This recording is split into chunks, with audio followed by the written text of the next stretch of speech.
नमस्कार मित्रों, मैं हूं आपके साथ अशोक वर्मा। आप देख रहे हैं टीवी 20 न्यूज। बने रहिए हमारे साथ। अब खबरों की करते हैं शुरुआत। रेनबो चिल्ड्रन हॉस्पिटल में हुई बड़ी लापरवाही, अस्पताल ने माना मानवीय भूल। आजमगढ़ के रेनबो चिल्ड्रन हॉस्पिटल में नवजात शिशु की अदला बदली का मामला सामने आने के बाद हड़कंप मच गया। घटना उस समय उजागर हुई जब पीड़ित कमलेश वर्मा और उनके परिजनों ने अस्पताल में हंगामा करते हुए नवजात को लेकर गंभीर सवाल उठाए। परिजनों के विरोध के बाद अस्पताल प्रशासन सक्रिय हुआ और जांच शुरू की गई। बताया जा रहा है कि अस्पताल में एक ही समय पर 2 महिलाओं की डिलीवरी हुई थी। इसी दौरान नवजात शिशुओं की पहचान को लेकर भ्रम की स्थिति पैदा हो गई है और एक महिला दूसरे का बच्चा लेकर अपने घर चली गई। मामला सामने आने पर अस्पताल प्रशासन की टीम संबंधित महिला के घर पहुंची और बच्चे को वापस लाकर उसकी वास्तविक मां को सौंप दिया। घटना ने कई गंभीर सवाल खड़े कर दिए हैं। लोगों के बीच चर्चा का विषय यह भी रहा कि कोई मां यह जानते हुए कि उसी बच्ची हुई है दूसरे का बच्चा कैसे लेकर चली गई। हालांकि उस पूरे मामले में अस्पताल प्रशासन का कहना है कि यह किसी प्रकार की साजिश नहीं बल्कि मानवीय भूल का परिणाम है। अस्पताल प्रशासन और इंडियन मेडिकल एसोसिएशन के पदाधिकारियों ने संयुक्त रूप से प्रेस वार्ता कर अपनी स्थिति स्पष्ट की। उन्होंने कहा कि नवजातों की अदला बदली की जानकारी मिलते ही तत्काल कार्रवाई की गई और बच्चे को सुरक्षित उसकी मां के पास पहुंचा दिया गया। साथ ही भविष्य में ऐसी घटनाओं की पुनरावृत्ति रोकने के लिए पहचान और सुरक्षा व्यवस्था को और सख्त करने की बात कही गई। हालांकि इस घटना ने संबंधित परिवार को गहरे मानसिक आघात से गुजरने पर मजबूर कर दिया। यदि समय रहते मामला सामने नहीं आता तो इस स्थिति दोनों परिवारों के लिए जीवन भर की पीड़ा का कारण बन सकती है। सिधारी स्थित रेनबो अस्पताल में 2 दिन पूर्व बच्चे के बदलने को लेकर हुए बवाल के बाद रोडवेज स्थित एक होटल में मामले को लेकर अस्पताल प्रबंधन और IMA की तरफ से प्रेस वार्ता का आयोजन किया गया। इस दौरान एक बार फिर संबंधित अस्पताल के प्रबंधक शशि पांडे ने मामले में अपना पक्ष रखा। उन्होंने कहा कि 2 दिन से सोशल मीडिया पर तमाम बातें हो रही हैं। इस मामले में अस्पताल के एक स्टाफ की तरफ से मानवीय भूल हो गई थी। टैग की वजह से बच्चे बदल गए थे, लेकिन अब जानबूझकर नहीं किया गया था। लेकिन इसके बाद भी अस्पताल प्रशासन ने संबंधित स्टाफ के खिलाफ अपने स्तर से कार्रवाई की है। अभी तक पुलिस में औपचारिक शिकायत नहीं की गई है। उन्होंने कहा कि सुधारात्मक कदम उठाए जा रहे हैं ताकि अस्पताल में आगे ऐसी घटना की पुनरावृत्ति न हो सके। देखिए, IMA को लेके जो अभी तक हमारे रेनबो हॉस्पिटल से सूचना दी गई है, तो मैं अक्षरशः चीजें जो अभी मित्र मुझे बता रहे थे, तो मैं कहना चाह रहा था कि जो मैंने सबसे पहले अनऑफिशियली भी जो बात की थी कि मिसअंडरस्टैंडिंग की वजह से चीजें हुई थी, लेकिन एज ए डॉक्टर और टेक्निकल, अब इन्होंने एज ए मैनेजर बात की, मैं एज ए डॉक्टर बात करता हूँ। ये चीजें नहीं हुई थी कि टैग का मतलब ट्रीटमेंट के चार्ट चेंज हो गए। ट्रीटमेंट का मतलब 4 नंबर बेड पे कोई बच्चा है तो 4 नंबर बच्चा जो था, और या मान लीजिए 8 नंबर पे कोई बच्चा है तो 4 नंबर के बच्चे का ट्रीटमेंट 4 नंबर के हिसाब से चल रहा था। लेकिन जब हैंडओवर हुआ तो सबको ये पता था कि 4 नंबर वाला बच्चा इनका है या 8 नंबर वाला बच्चा इसका है। IMA हमेशा इसमें रहता है कि एटलीस्ट मिसअंडरस्टैंडिंग इस लेवल पे हुई, लेकिन जैसे मैंने पहले भी बोला था कि कोई दवा लिया गया, जब तक इंजेक्शन लगा नहीं तब तक जो फॉल्ट है वो मैनुअल फॉल्ट है, और जैसे ही इंजेक्शन लगा वो एक अलग क्रिमिनल ऑफेंस हो जाता है। तो उसमें ऐसा नहीं हुआ था। बस ये सूचना थी कि जो 4 नंबर वाला इनका है या 8 नंबर वाला इनका है, ट्रीटमेंट उनके रिस्पेक्टिव ट्रीटमेंट के हिसाब से ही चल रहा है। तो ये टेक्निकल चीजें हैं। मेरी बात हुई थी डॉक्टर साहब से, तो इसमें उन्होंने बताया कि टेक्निकली रूप से ऐसा नहीं था कि ट्रीटमेंट अलग अलग चल रहे थे। ट्रीटमेंट अलग चल रहे थे, लेकिन ये पता था कि हमारा बच्चा 4 नंबर का है, उनका बच्चा 8 नंबर का है। तो इस ढंग से वो चल रहा था। दूसरा हमारा ये कहना है कि कहीं भी जो भ्रामक है, और हॉस्पिटल प्रशासन की ओर से मुझे नहीं लगा कि कहीं भी ये पोस्ट किया गया कि कोई भी मीडिया के मित्र ने भ्रामक खबर कराई गई है। वो शायद मीडिया के मित्रों में भी आपस में ये चीजें लिखा है।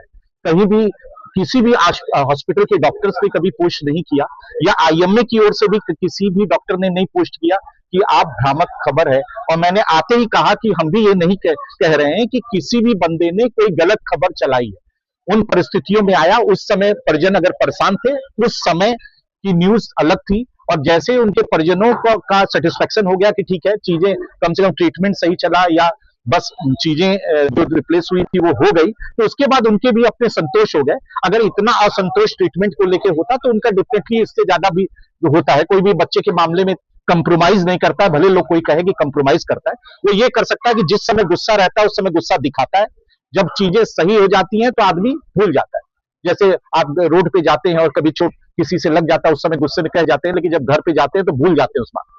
तो वही वाली बात है कि जब तक कि इतना भीषण एक्सीडेंट ना हो जाए जो आप भूल जाए, भूल ना पाए। तो मेरा वही कहना है कि किसी भी हॉस्पिटल या आईएमए द्वारा कहीं नहीं कहा गया है कि भ्रामक भ्रामक में एक दो जगह, हाँ मैं इसका खंडन करता हूं कि मैनुअल मिस्टेक्स को इंटेंशनल रूप से न लिया जाए, कि बच्चे की तस्करी किया जाता है या बच्चे का रूप पैसे के रूप में लड़के को लड़की में चेंज कर दिया जाता है। इस तरह का कोई भी इंटेंशन न प्रशासन का है, न हॉस्पिटल प्रशासन का न है, न आईएमए का कोई भी डॉक्टर ये करता है कि कोई कोई अपना लड़की लेके आया उसको लड़का थमा दिया जाए। इस तरह की चीजें मैंने वही हॉस्पिटल प्रबंधन ने कहा कि ये हो सकता है कि उस टैग की वजह से उस समय दे दिया जाए। लेकिन और एक चीज मैं और कहना चाहता हूं, जो रेनबो हॉस्पिटल है वो एक्चुअली मैटरनिटी केयर सेंटर नहीं है।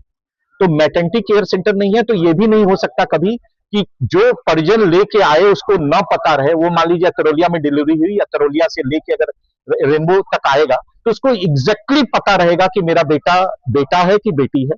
और वो क्या कहते हैं, ये उन इंसिडेंट्स में होता है कि किसी के गायनी सेंटर भी है, पीडिया भी सेंटर है, वहीं से डिलीवरी करके वो एनआईसीयू में चला गया और एक साथ 4-5 डिलीवरी हुई और बच्चा एक्सचेंज हुआ। लेकिन अगर चूंकि हमारी कोई डिलीवरी अतरौलिया में होती है, अतरौलिया से हम लेके आते हैं तो हम श्योर रहते हैं कि हमारा बेटा है या बेटी है। तो ये परिजनों को एकदम क्लियर कट पता रहता है जब किसी पीडिया सेंटर पे जाता है कि मेरा बेटा है और ये चीजें। तो मेरा ये हमेशा मानना है कि ये इस तरह की मिस्टेक में जैसे ही आप अगर देंगे परिजन को बच्चे को, तुरंत कह देगा कि मेरा बच्चा नहीं है या ये लड़की है, मैं तो लड़का लेके आया था।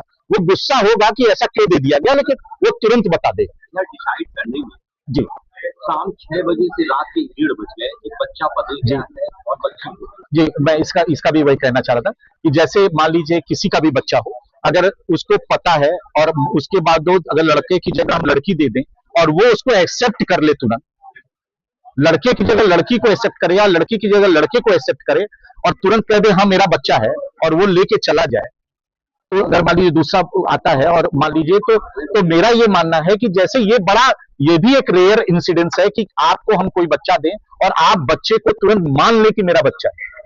वो वैसे नहीं, मैंने तो कहा ही ये हुआ था। उसके बाद भी मीडिया को कहा गया, मीडिया भ्रामक खबरें चला रहा है। नहीं, मीडिया को किसने, मैं यही बोलना चाह रहा हूँ कि आपके बयान में आया कि नहीं, इस तरह की कोई चीजें नहीं हुई थी। नहीं, इन्होंने जो वाइट है सर, उन्होंने अच्छा इस तरह की कोई चीजें नहीं, मीडिया केवल गलत खबरें नहीं, उनका ये उनको लेके था कि जो बच्चा तस्करी और बच्चे नहीं सर, एक्सचेंज को लेकर तस्करी से हम लोगों ने, मुझे लगा जिम्मेदार जो भी होगा वो तस्करी की कहीं कोई बात अब मुझे नहीं पता, लेकिन मैं तो ये मानता हूँ कि मिसअंडरस्टैंडिंग हुई थी, क्योंकि मिसअंडरस्टैंडिंग एक इंटेंशनल नहीं है। बयान कुछ और दे रहा था, पहले बयान कुछ और दे रहा था, नहीं, कमरे में जाने के बाद बयान मैं यही बात कहना चाह रहा हूँ, यही मैं आपसे नहीं, मैं ये कहना चाह रहा हूँ, जैसे मैंने आपको कहा ना, जैसे जब तुरंत इंसिडेंट का 2 दिन से सोशल मीडिया पे एक बच्चे को लेकर के केस चल रहा है, जिसपे डिस्कशन काफी कुछ ज्यादा है, तो उसी संबंध में आज हम लोग यहाँ इकट्ठा हुए। सर ये क्या मामला था, उसमें हकीकत क्या थी सर, उसको सही जानकारी देने की। देखिए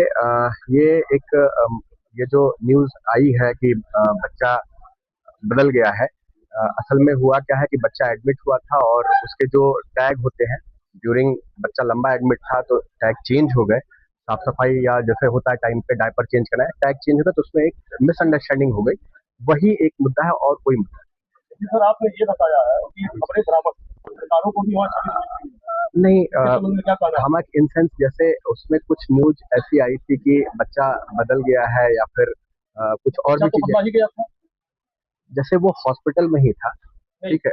जब खबरों में यह आ रहा है कि कंचनपुर से बच्चे को लाया गया है, जी तो हॉस्पिटल में कहा इसकी ऐसी सच कोई जानकारी हमारे पास ऑफिशियली नहीं है। अगर आपके पास है तो ये कहना चाहूंगा कि मीडिया में तमाम खबरें छपी है, प्रिंट मीडिया में, तो उनके खिलाफ आपने क्यों नहीं कोई कार्रवाई किया? जब बच्चे का बाप लड़के को ढूंढ रहा था, उस समय इनोवा में बैठा के उसको लेके आ गया और लगभग 12 बजे के बाद उसको लाया गया।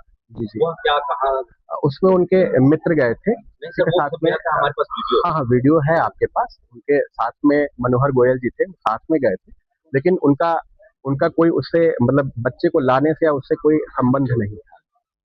उसके चंद मिनट पहले जो इनोवा आई है, उसके चंद मिनट पहले एक एम्बुलेंस भी आई है जी, जिसमें वो बच्चा वो तो बच्चा एडमिट होने के लिए आया था, ठीक है। एक रूटीन प्रोसेस में एम्बुलेंस आती है, उससे बच्चा आता है, उसको एडमिट करने के लिए आया।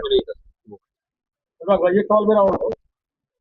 डॉक्टर साहब लोग धरती के भगवान कहे जाते हैं, उनके यहाँ गनर की आवश्यकता क्यों पड़ती है? क्या उत्तर प्रदेश सरकार की कार्यशैली पर विश्वास नहीं और उत्तर प्रदेश पुलिस पर भरोसा नहीं है?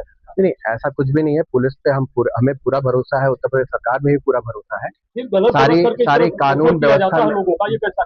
कानून व्यवस्था में पूरा हमको भरोसा है। लेकिन कभी कभी कुछ चीजें ऐसी हो जाती हैं जिसके लिए एक सुरक्षा की दृष्टि से रखा जाता है और कोई विशेष पर्पज नहीं होता है। आपको ये माना है कि हॉस्पिटल में गलतियां हुई या बच्चे को लेकर के? हम इस चीज को एक्सेप्ट करते हैं कि स्टाफ के द्वारा अगर आपने एक्सेप्ट सस्पेंशन कर दिया है तत्काल प्रभाव कब हुआ? से, जी उसी दिन कर उनके दिया खिलाफ पुलिस में कोई कंप्लेंट है। पुलिस में ऐसा कोई कंप्लेन हमें नियमित नहीं तो होना चाहिए।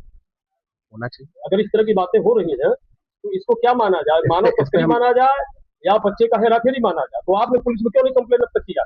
इस पे हम काम करेंगे। इसका जवाब सर मुझे चाहिए। जी मैं नहीं सर, आपको कहा है कि भ्रामक और गलत खबरें चलाई जा रही हैं। आज उसी मीडिया की आवश्यकता पड़ी है जो प्रेस कॉन्फ्रेंस में मौजूद होकर के आपकी खबरों को संचालित करेगा और चलाएगा। मीडिया की अगर मेरे किसी भी स्टेटमेंट से अगर किसी भी पत्रकार बंधु के या भाई को कोई आहत हुआ है तो मैं उसके लिए क्षमा जवाब दे दीजिए। प्रार्थी हूँ। उनके खिलाफ उनके खिलाफ क्यों नहीं मुकदमा दर्ज करने के लिए प्रार्थना पत्र दिया गया? उस पर हम प्रोसेस कर रहे हैं क्योंकि अभी कल ही सारी चीजें हुई है, परसों सारी चीज ली गई है, उसके ऊपर अब हम एक्शन लेना शुरू करेंगे। दूसरी चीज है, लड़के की जगह लड़की का इलाज हो रहा है, लड़की की जगह लड़के का इलाज हो रहा है। जी जी। ठीक, मुझे प्रश्न पूरा करने दीजिए। यदि उस लड़की को जो लड़का तो चला गया, से जो होता है वो पेशेंट को देख करके होता है। नहीं, जब टाइप बदल गया, आप बच्चा बच्ची को पहचान नहीं पा रहे हैं तो इलाज तो बच्चे का ही बच्ची के साथ किया जा रहा है। दोनों को सेम बीमारी तो हो रही है, ऐसे ही दोनों क्रिटिकल थे, थोड़ा सा क्रिटिकल बात अलग है, बीमारी अलग है। जी। किसी को निमोनिया हो गया, सर क्या महसूस कर रहे हो? कमी कहाँ से हुई है सर? ये हम महसूस कर रहे हैं कि स्टाफ की वजह से गलती हुई है, हम उसको सुधार कर रहे हैं और हमने एक नियम बना दिया है ताकि ऐसी भविष्य में किसी चीज की कोई पुनरावृत्ति ना हो। इसके लिए हमने मेजर बिल्कुल हम कराएंगे, जो भी एक्शन लीगल एक्शन होगा हम लिए। मैं उम्मीद रखता हूँ कि आप उनके खिलाफ एफआईआर दर्ज करा कर प्रेस कॉन्फ्रेंस करें ताकि हम लोग भी सोशल वर्कर, आरटीआई एक्टिविस्ट और पत्रकार लोग जुटे हैं, हम लोग ये देखा है कि डॉक्टर